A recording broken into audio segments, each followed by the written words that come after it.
Les jaunes d'œufs pâles signifient une chose. Vos poules mangent de la nourriture morte. Elles consomment des aliments commerciaux fabriqués à partir de céréales mortes et transformées. Et voici ce qui arrive quand vous arrêtez. Quand vous donnez des surplus de produits laitiers à la place, les jaunes deviennent orange foncé. Pas orange clair, mais orange foncé. Cette couleur en est la preuve. C'est la preuve que l'œuf est riche en vitamines A, D, E et K2. C'est la preuve que vous donnez à vos poules ce qu'elles sont censées manger par nature. Et c'est la preuve que vous pouvez économiser plus de 1 000 $ par an tout en produisant de meilleurs œufs que ceux que vous pourriez acheter, quel qu'en soit le prix.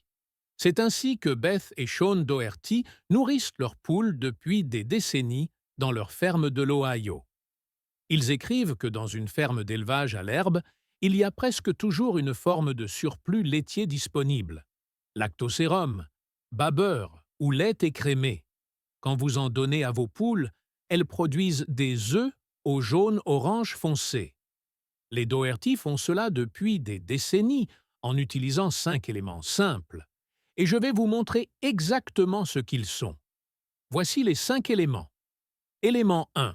Surplus laitier. Élément 2. Céréales germées. Élément 3. Verdure fraîche toute l'année. Élément 4. Reste de viande issus de la boucherie. Élément 5. Légumes de la cave à racines. Quand vous combinez ces 5 éléments, vos poules équilibrent leur propre régime alimentaire. Elles pondent plus d'œufs, les jaunes deviennent orange foncé, et vous ne dépensez presque rien en nourriture. Les Doherty écrivent qu'1 litre de lait constitue un supplément protéique important pour 12 à 25 oiseaux. Ce n'est pas une petite quantité. Cela remplace une partie substantielle de leurs besoins en protéines. Et c'est gratuit parce que vous le produisez déjà. Maintenant, laissez-moi vous montrer comment chaque élément fonctionne. L'élément 1 est le surplus laitier.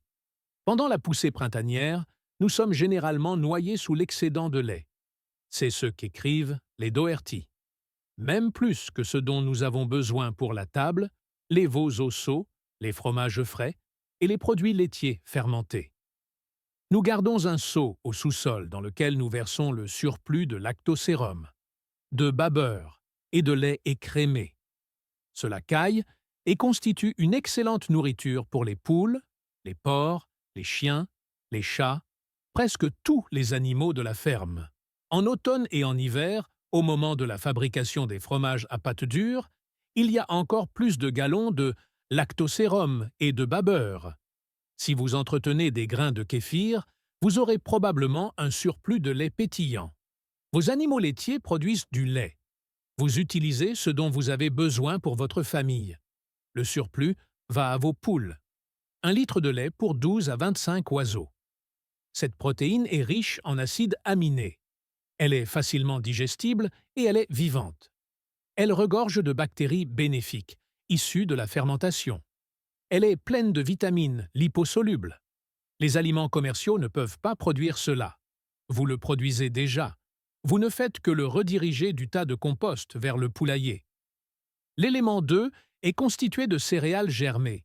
On dit que la verdure fraîche contribue grandement à stimuler votre production d'œufs en hiver. Les céréales germées sont un délice dans le poulailler. C'est ce qu'écrivent les Doherty. Si nous manquons de verdure, nous faisons germer de l'orge, qui germe très rapidement, dans des plateaux au sous-sol. Quand les brins mesurent de 7 ou 10 cm de haut, nous les proposons dans le cadre de la ration de céréales des oiseaux, augmentant ainsi les nutriments disponibles. En hiver, quand vos poules n'ont pas accès à un pâturage frais, vous faites germer de l'orge à l'intérieur. Vous la cultivez dans des plateaux. Vous laissez les brins atteindre 7 ou 10 cm. Ensuite, vous les donnez à vos poules. Le grain germé est plus nutritif que le grain sec. Le processus de germination active des enzymes. Il augmente la teneur en vitamines. Il rend les nutriments plus biodisponibles. Vos poules mangeront l'orge germée avec le même enthousiasme qu'elles montrent pour l'herbe fraîche en été. C'est ainsi que vous maintenez la production d'œufs pendant l'hiver. non pas en augmentant l'alimentation commerciale, mais en fournissant de la verdure fraîche et vivante même lorsque le sol est gelé. L'élément 3 est la verdure fraîche toute l'année. En été, vos poules ont accès au pâturage. Elles mangent de l'herbe, du trèfle, des herbes aromatiques et le mélange dense de plantes herbacées et de légumineuses qui poussent dans un pâturage bien géré. Les Doherty écrivent que leur troupeau domestique a accès à environ 2 hectares. Les poules partagent ces terrains de parcours avec des porcs, des moutons et des bovins dans des enclos. Elles ont un accès illimité à un mélange dense de graminées, de plantes herbacées et de légumineuses. Les pâturages contiennent 7 ou 8 pommiers et mûriers. Les poules nettoient les fruits tombés pendant plusieurs mois par an. Vos poules s'alimentent. Elles mangent de la verdure fraîche tous les jours. Elles tirent des vitamines et des minéraux des plantes vivantes. En hiver, vous avez besoin d'une approche différente. Les Doherty écrivent que toutes les feuilles que vous mangez vous-même sont également délicieuses pour votre troupeau. Ainsi, pour l'hiver, si vos tunnels bas sont assez grands, gardez les têtes d'épinards, de laitue ou de choux frisés de second choix pour les oiseaux. Vous conservez des légumes de votre jardin. Vous gardez les feuilles extérieures des choux. Vous gardez les betteraves et les betteraves fourragères de votre cave à racines. Vous piquez une betterave ou une betterave fourragère sur un clou dans le mur du poulailler. Les poules la picorent pour les calories, les minéraux et le divertissement. L'élément 4 est constitué de restes de viande issus de la boucherie. L'abattage de gros animaux génère beaucoup de restes de viande et d'abats. Une petite quantité de ceux-ci, donnée quotidiennement à nos pondeuses, remplace les insectes, les larves et les vers qui constituaient une source principale de protéines pendant les mois chauds. C'est ce qu'écrivent les Doherty. Nous emballons de petites quantités de restes d'hiver qui peuvent être décongelés un par un et distribués sur plusieurs jours. Nos poules nous remercient avec plus d'œufs dans le panier. Quand vous tuez une vache, un porc ou un mouton, vous avez des abats, des viscères, des parures de gras et des os avec de la viande encore attachée. Vous les emballez en petites quantités. Vous les congelez. Puis, tout au long de l'hiver, vous décongelez un paquet à la fois. Vous le donnez à vos poules. Elles le mangent avec avidité. Les poules ne sont pas végétariennes. Elles sont omnivores. Elles ont besoin de protéines animales. En été, elles les obtiennent des insectes. En hiver, elles les obtiennent des restes de boucherie. Les restes de table et les surplus de cuisine sont toujours les bienvenus, y compris les graisses animales, en excès laissées par la cuisson. Une bonne nourriture énergétique pour rester au chaud en hiver. L'élément 5 est constitué de légumes de la cave à racines. Ne négligez pas la cave à racines, la cave sèche ou le grenier comme source de nourriture pour la volaille. C'est ce qu'écrivent les Doherty. Une betterave ou une betterave fourragère piquée sur un clou dans le mur du poulailler est souvent recommandée pour les poules en hiver pour les calories, les minéraux et le divertissement. Nous donnons aussi parfois des betteraves cuites. Les feuilles extérieures des choux de conservation fournissent des vitamines et du lest. Les carottes font une bonne nourriture pour les poules, surtout si elles sont cuites. Les pommes de terre ou les épluchures de pommes de terre aussi. Et ces courges d'hiver, un peu passées, qui dégagent des odeurs irrésistibles dans la cave sèche, offriront une bonne valeur nutritive, étant pleines de vitamines et de graines riches en graisses et en protéines. Votre cave à racines regorge de légumes que vous avez stockés à l'automne. Certains ont passé leur apogée pour la consommation humaine, mais ils sont parfaits pour les poules. Les betteraves, les carottes, les pommes de terre et les courges apportent toutes des calories, des vitamines et des minéraux. Les graines de courge sont particulièrement précieuses. Elles sont riches en graisses et en protéines. C'est ainsi que vous transformez des légumes qui autrement seraient perdus en nourriture pour poules. Maintenant, voici comment vous reliez ces 5 éléments. Vous ne remplacez pas entièrement l'alimentation commerciale. vous en remplacez la majeure partie. Les Doherty écrivent que les poules mangent autant qu'elles le souhaitent, de ce qu'elles veulent. Ce qu'elles mangent se stabilisera en pratique à environ 130 grammes de blé par jour, chacune, et bien moins de 15 grammes de farine de poisson. Pour la farine de poisson, vous pouvez substituer tout autre aliment riche en protéines, comme le tourteau de soja ou les pois chiches. Vous donnez à vos poules des surplus laitiers tous les jours. Vous leur donnez des céréales germées en hiver. Vous leur donnez de la verdure fraîche toute l'année, venant du pâturage en été, et des légumes conservés en hiver. Vous leur donnez des restes de viande de boucherie. Vous leur donnez des légumes de la cave à racines. Et vous complétez avec une petite quantité de grains entiers et de tourteaux riches en protéines. Elles équilibrent leur propre régime. Elles mangent ce dont elles ont besoin. Elles ne surconsomment pas. Et elles pondent de nombreux œufs aux jaunes oranges foncés. Voici ce que vous donnez via les surplus laitiers. Vous leur donnez du lactosérum, du babeur, du lait écrémé et du kéfir. Ceux-ci sont riches en acides aminés et en bactéries bénéfiques, et ils sont gratuits parce que vous les produisez déjà. Grâce aux céréales germées, vous leur donnez des grains frais et vivants en hiver. Cela stimule la production d'œufs au moment où elles déclineraient normalement et ne coûte presque rien.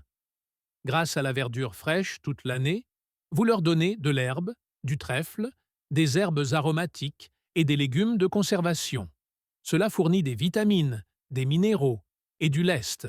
C'est gratuit en été grâce au pâturage et presque gratuit en hiver grâce au surplus du jardin.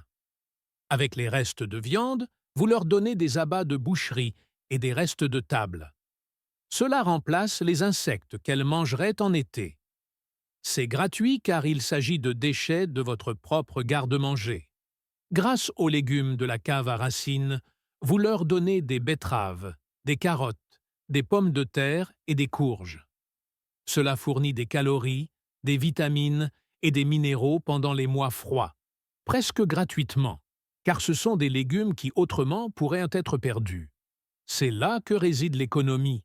Avec cette méthode, vos poules tirent la majeure partie de leur nourriture de la ferme. Si vous avez 2 douzaines de poules pondeuses et que vous leur donnez 1 litre de lait excédentaire par jour, vous fournissez une quantité substantielle de protéines. Si vous ajoutez des céréales germées, de la verdure fraîche, des restes de viande et des légumes de cave à racines, vous fournissez presque tout ce dont elles ont besoin. Vous n'avez qu'à compléter avec une petite quantité de grains entiers. Les Doherty écrivent que les poules mangent environ 130 grammes de blé par jour chacune. Pour 2 douzaines de poules, cela fait environ 3 kg de blé par jour. Au prix actuel du blé biologique, cela représente environ 2 $ par jour ou 60 $ par mois. Comparez cela à l'utilisation d'une ration commerciale pour pondeuse. 2 douzaines de poules mangeant des aliments commerciaux consommeront environ 1,4 kg de nourriture par oiseau et par semaine. Cela fait 33 kg par semaine, ou environ 136 kg par mois. Au prix actuel des rations biologiques pour pondeuses, cela représente environ 150 $ par mois. Cette méthode vous permet d'économiser 90 $ par mois, soit plus de 1 000 $ par an. Et les œufs sont meilleurs. Voici la preuve que les œufs sont meilleurs. Les jaunes oranges foncés. Quand vous cassez un œuf provenant d'une poule nourrie selon cette méthode, le jaune a une couleur que vous n'avez jamais vue dans un œuf acheté en magasin. Pas jaune pâle, ni même orange clair, mais un orange profond, riche, presque rouge-orangé. Cette couleur provient des caroténoïdes, de la verdure fraîche que mangent vos poules. Elle provient des vitamines liposolubles présentes dans les surplus laitiers. Elle provient de ce régime même de céréales germées, de restes de viande et de légumes de cave à racines. Cette couleur est la preuve que l'œuf est riche en nutriments. Des études ont montré que les œufs de poule élevés au pâturage contiennent 2 fois plus d'acides gras oméga 3 que les œufs de poule en cage, 3 fois plus de vitamine E, 7 fois plus de bêta-carotène et plus de vitamine A, de vitamine D et de vitamine K2. Ce n'est pas du marketing. C'est une différence nutritionnelle mesurable. Vous pouvez le voir à la couleur du jaune. Le jaune orange foncé est la preuve que vos poules ont une alimentation variée et riche en nutriments. C'est la preuve que cette méthode fonctionne. Maintenant, voici comment commencer. Vous n'avez pas besoin d'attendre que tout soit parfait. Vous commencez là où vous en êtes. Si vous avez déjà des animaux laitiers, vous avez déjà des surplus. Commencez à les collecter dans un seau. Laissez le lait cailler. Donnez-le à vos poules. Elles le mangeront avec avidité. Si vous n'avez pas encore d'animaux laitiers, commencez par les autres éléments. Commencez à faire germer des céréales en hiver. Commencez à conserver les légumes du jardin pour vos poules. Commencez à leur donner des restes de table et des abats de boucherie. Chaque élément que vous ajoutez réduit votre dépendance aux aliments commerciaux. Les Doherty écrivent que dans une ferme d'élevage à l'herbe, il y a presque toujours une forme de surplus laitier disponible. Une ferme à l'herbe est un système. Les animaux laitiers produisent du lait. Le surplus va aux poules et aux porcs. Les poules produisent des œufs et du fumier. Le fumier va au jardin. Le jardin produit des légumes. Les surplus de légumes retournent aux poules. Tout est connecté. Rien n'est gaspillé. C'est ainsi que vous construisez une exploitation où l'énergie cascade d'organisme en organisme avec un gain net pour l'écosystème dans son ensemble. Voici ce qu'écrivent les Doherty sur la raison pour laquelle cela fonctionne. Notre objectif est de régénérer une parcelle de terre tout en produisant de la nourriture pour notre foyer et notre ferme. Nous essayons de gérer nos animaux pour la conversion de la lumière du soleil en fourrage, du fourrage en lait, viande et fumier, pour construire une ferme où l'énergie cascade d'organisme en organisme avec un gain net pour l'écosystème dans son ensemble. Et nous voulons que le système nous nourrisse pendant que nous le faisons. Vous n'essayez pas de maximiser la production d'œufs par poule. Vous n'essayez pas d'atteindre le meilleur taux de conversion alimentaire. Vous essayez de construire un système qui nourrit votre famille tout en améliorant votre terre. Cette méthode permet d'y parvenir. Vos poules mangent de la nourriture qui autrement serait perdue. Elles produisent des œufs riches en nutriments. Elles produisent du fumier qui fertilise votre jardin. Et elles font partie d'un système en boucle fermée où rien n'est gaspillé et où tout a de la valeur. Voici ce à quoi vous pouvez vous attendre. Au cours des premiers mois, vous remarquerez que vos poules sont plus actives. Elles s'intéressent davantage à leur nourriture. Elles mangent le surplus laitier avec avidité. Elles picorent les céréales germées. Elles se battent pour les restes de viande. C'est parce que la nourriture est vivante. Elle est fraîche. Elle est variée. Et c'est exactement ce que les poules sont conçues pour manger. En quelques semaines, vous remarquerez que les jaunes d'œufs s'assombrissent. Ils passent du jaune pâle à l'orange clair, puis à l'orange foncé. C'est la preuve que le régime alimentaire fonctionne. En quelques mois, vous remarquerez que vos coûts d'alimentation diminuent. Vous achetez moins d'aliments commerciaux. Vous utilisez davantage ce que votre ferme produit. Et vous dépensez moins d'argent. En un an, vous remarquerez que vos poules sont en meilleure santé. Elles pondent de manière plus régulière. Elles muent de façon moins sévère et elles vivent plus longtemps. Les Doherty écrivent qu'une bonne poule de ferme devrait pondre un œuf tous les jours ou tous les 2 jours, de manière assez régulière de février jusqu'à novembre ou décembre. Plus longtemps serait encore mieux, et elle devrait continuer ainsi pendant au moins 2 ou 3 ans. C'est ce que produit cette méthode. Des poules qui pondent régulièrement pendant des années, des œufs aux jaunes oranges foncés et un système qui ne coûte presque rien à entretenir. Voici ce que cela signifie réellement. Les poules ne sont pas une dépense. Les poules sont un atout.